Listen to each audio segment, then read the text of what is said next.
Decían que no era más que otro anciano en una banca pública, respirando demasiado fuerte, sentado demasiado tiempo, arrastrando un tanque de oxígeno como si fuera un estorbo para los demás.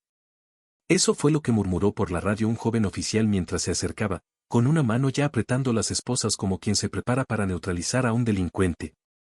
No preguntó su nombre, no reparó en la chaqueta de dotación militar doblada sobre el bolso, ni notó el bastón con muescas talladas a mano, cada una marcando una batalla, donde colgaba una etiqueta del va que hablaba por sí sola. Lo único que vio fue una figura encorvada, de piel gastada y mirada nublada, inclinando la cabeza en silencio bajo el frío de la mañana. Y cuando el clic metálico de las esposas cerró sus muñecas y el anciano no opuso resistencia, cuando apenas susurró, no es la primera vez que me atan para darle comodidad a otros, todo empezó a desmoronarse. 2 bancas más allá, una mujer había estado grabando. No era solo una curiosa. Era hermana, era hija, era ciudadana. Y su propio hermano se encontraba a apenas 3 calles de distancia. Para cuando aquel hombre mayor fue colocado en la parte trasera de la patrulla, la calle entera se había quedado en un silencio incómodo.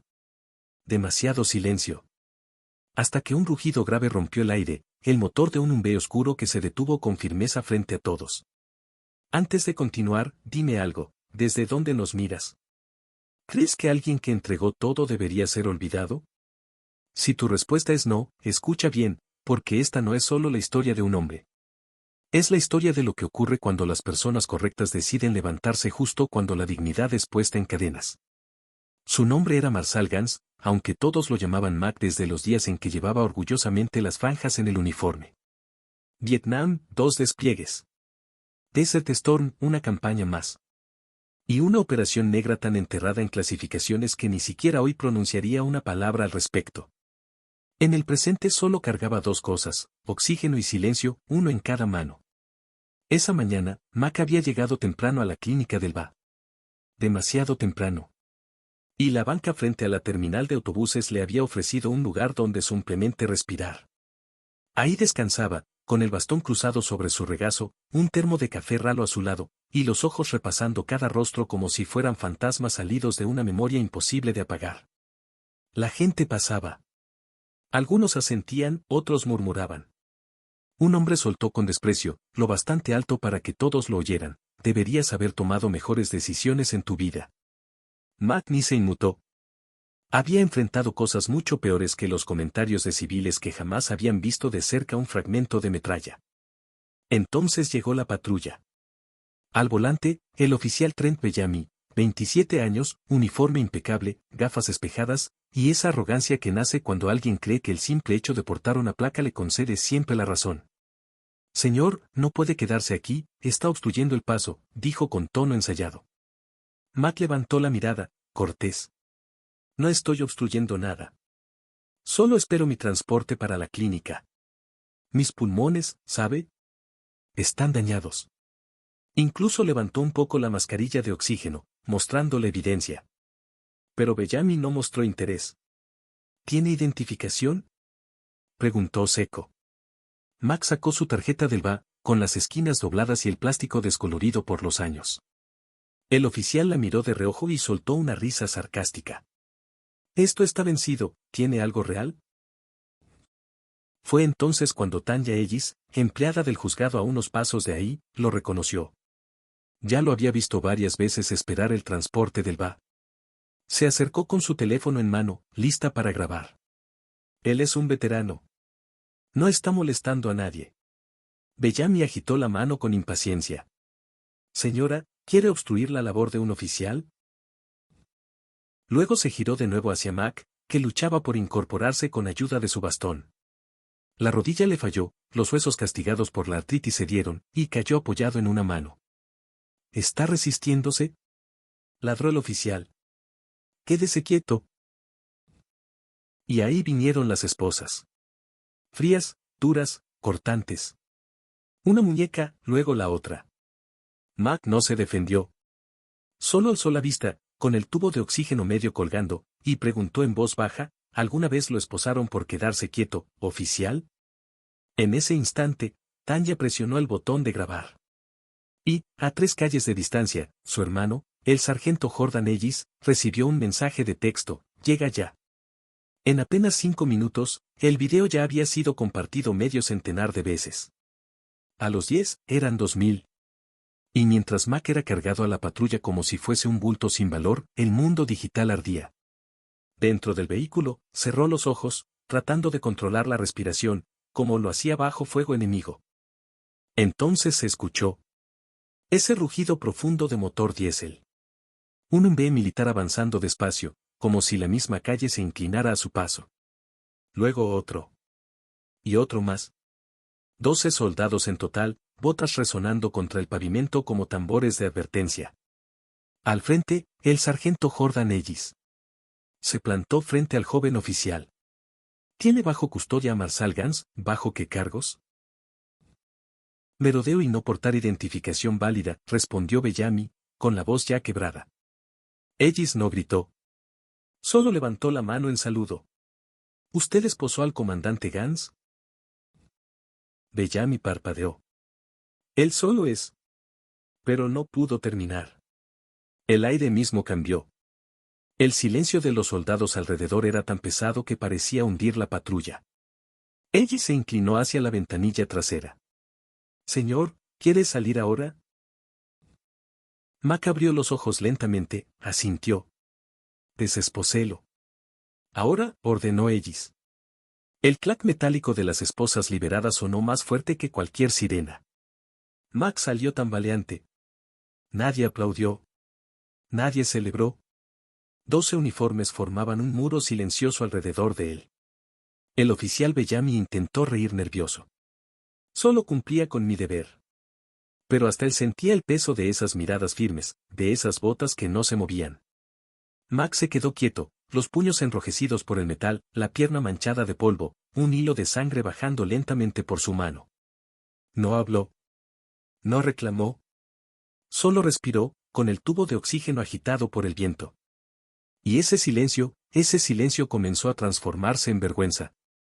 La multitud crecía. Tan ya había transmitido en vivo. Las noticias locales replicaban la historia. Algunos saludaban. Otros lloraban. Una anciana se arrodilló frente a Mac, tomó su mano y dijo, mi hermano sirvió con usted. Usted lo sacó de aquel búnker en el 71. Él no respondió, pero alzó ligeramente el mentón. Y ese gesto bastó. A 2 calles, en la comisaría, los teléfonos no paraban de sonar, la oficina del alcalde, el Pentágono, y hasta el comandante de la reserva local. Una orden clara, no dejen que ese hombre camine solo. Nunca más. Jordan Ellis, con la voz firme, se plantó frente al oficial. Marshall Gans condujo 2 unidades en plena oscuridad, sin mapas, sin comunicaciones. 3 corazones púrpura. Una cruz por servicio distinguido. Entrenó a la mitad de las doctrinas actuales de fuerzas especiales. Usted no esposó a un hombre. Usted encadenó una lección viviente de cómo sobrevivir cuando todo se derrumba asterisco. Las palabras corrieron como pólvora. Y más aún cuando Ellis agregó, él no debería tener que soportar esto. Aquella frase se convirtió en titular esa misma noche. Mac regresó lentamente a la banca donde había empezado todo. Se sentó con dignidad, el bastón sobre las rodillas, acariciando una inscripción tallada, JG-73. Iniciales de un hermano caído. No pronunció discurso alguno. Solo se quedó mirando el horizonte, dejando que la ciudad, por fin, recordara lo que casi había olvidado. Y ese fue apenas el comienzo de algo que nadie pudo detener. Las puertas del precinto se abrieron de golpe. La capitana María Thompson salió con paso firme, el uniforme impecable y la mandíbula tensa como un muro. No buscó cámaras, no se detuvo en la multitud. Caminó directo hacia Mac, que permanecía sentado en la banca, el tubo de oxígeno oscilando suavemente con la brisa. Se detuvo frente a él, lo miró de frente y, con un gesto solemne, levantó la mano en saludo. Comandante Gans, en nombre de este departamento, lamento profundamente que lo hayamos fallado hoy. Mac no devolvió el saludo. Alzó lentamente la mirada, cansada pero firme. No me falló el departamento, capitana. Me falló un solo hombre. Un hombre que no hizo las preguntas correctas. La capitana tragó saliva. Sus ojos brillaron un instante, aunque supo disimularlo. Ese hombre quedará fuera de servicio de inmediato, bajo revisión disciplinaria. Y quisiéramos ofrecerle. Mac levantó un dedo y la interrumpió sin necesidad de alzar la voz. No me ofrezca nada. No necesito medallas, ni discursos, ni disculpas vacías. Lo único que quiero es que les enseñen a ver personas, antes de ver problemas. La multitud escuchó esas palabras como si fueran sentencia.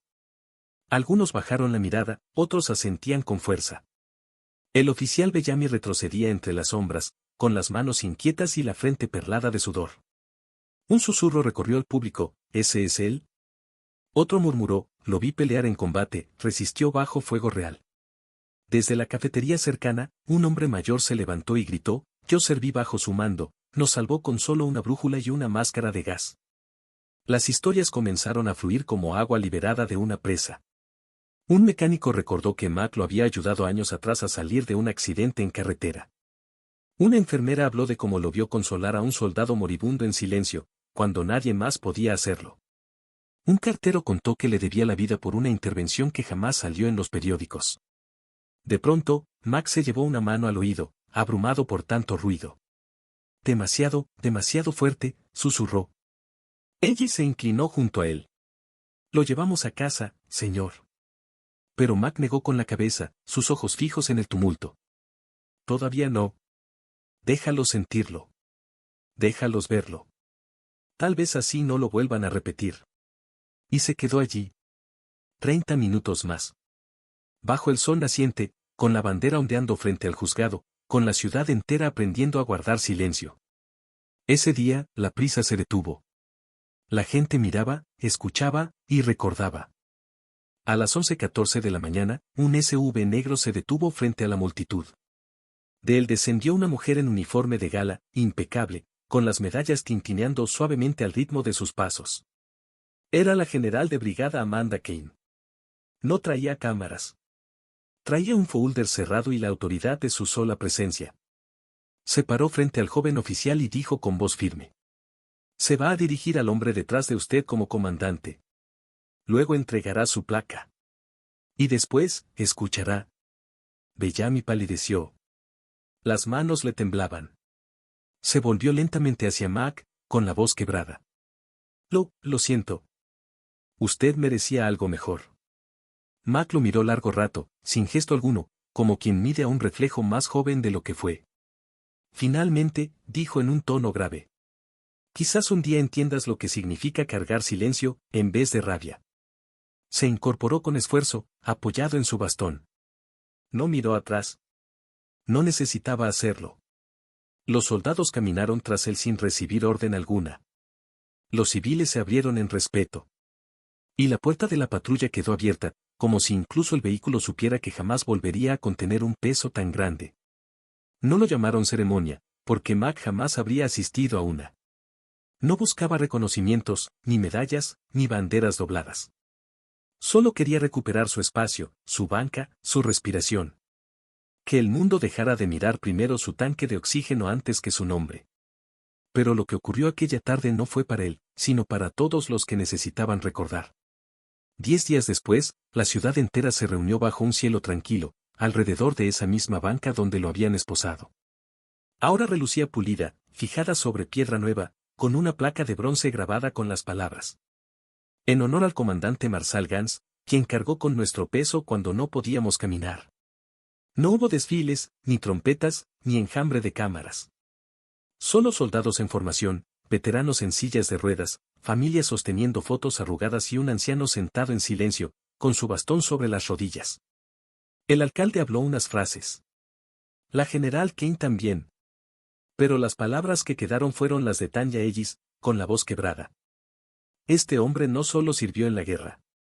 Sirvió en silencio. Y ese silencio, cuando sostiene dignidad, suena más fuerte que cualquier aplauso.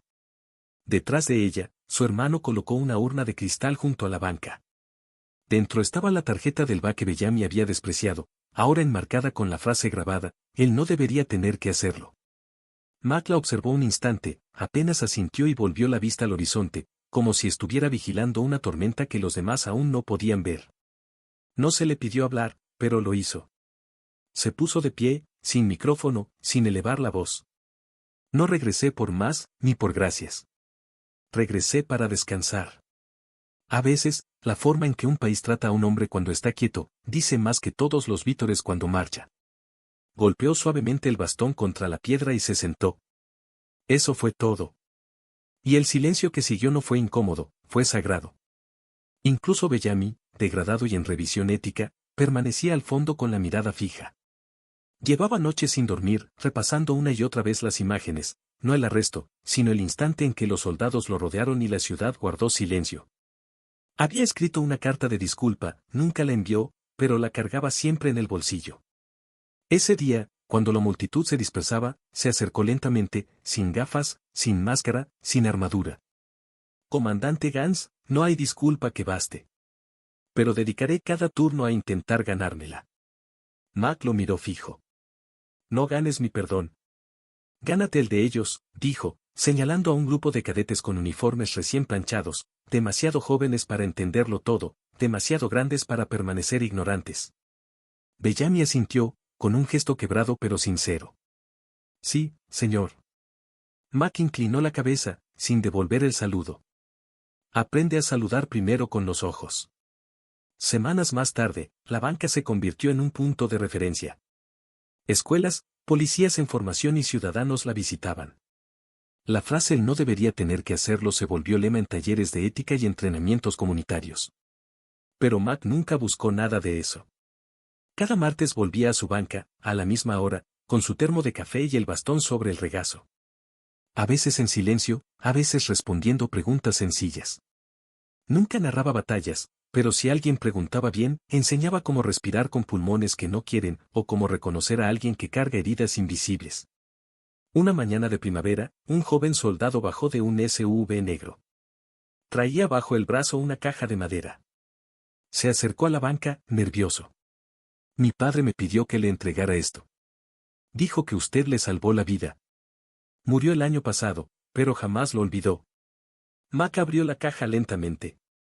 Dentro había una medalla nunca reclamada y una nota escrita a mano, para el hombre que me enseñó a volver a casa sin miedo. Mac la sostuvo largo rato, luego la dejó bajo la banca y susurró. Aún marchando. Esa fue la última vez que alguien lo vio allí. No dejó carta ni testamento, solo su chaqueta doblada sobre el asiento y el bastón apoyado contra la placa.